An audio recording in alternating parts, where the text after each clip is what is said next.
Let's bring in Paul Beckford, who is from the No Third Runway Coalition, represents different groups which are against expanding Heathrow. Paul, morning to you.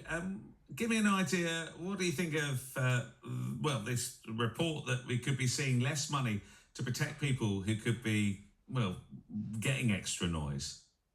Morning, and thanks for having me on. It's obviously very concerning because Heathrow have made promises to local communities about the scale and pace of their noise insulation scheme that they're trying to deliver, and any changes to the funding and availability of that funding will just slow it down. And the scheme they've currently got is going to take the best part of 20 years to be delivered to people. So any delay to that is just not unacceptable in our view. And we think that there's other ways they could fund that. And shareholders who are very well off could put their hands in their pockets and actually pay for this.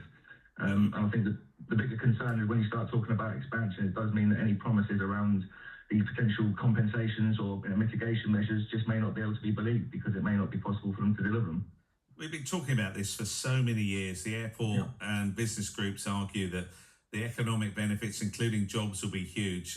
Is that worth the problems that, some people will experience? The economic benefits are very contested. When you look at the current consultation that the government have undertaken on the National Policy Statement, they are now reduced what they think to be the economic benefit by up to 90%. So they're talking about 0.05% increase in GDP in 60 years' time. So that's worth about 2p to everybody in the country.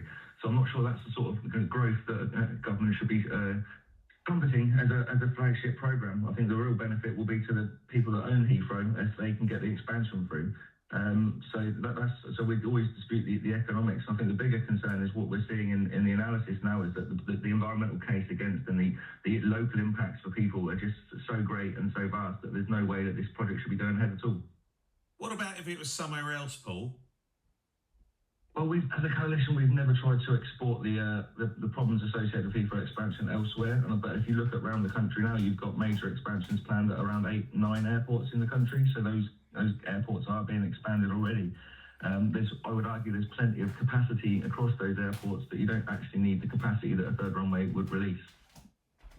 Interesting, we've got a new Prime Minister who has, in the past, sort of not been exactly enthusiastic about Heathrow. And we keep hearing about the move to take things up north. That could become a big possibility, couldn't it? It is. I can't obviously speak for the Prime Minister, but he has in the past shared his scepticism about the project and how it would take jobs and growth away from regional economies. And again, the current analysis in the government's consultation indicates that that's still the case. You're looking at thousands of jobs from areas like Birmingham and the east of England and the southwest that would be sucked into London and the southeast should the expansion at Heathrow take place. So if you're trying to spread what little growth that any project would deliver around the country, there's other schemes I would urge the Prime Minister to look at.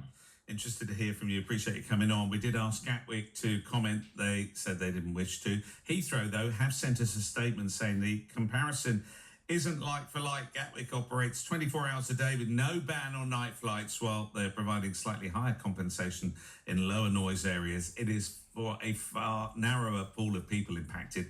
Heathrow's offer of fully funded insulation applies to a wider area than Gatwick's, benefiting more of those most affected by noise. The reality is that Gatwick and Heathrow operate in different environments, which is why noise insulation schemes are adapted to local impacts. Time now is 8:50.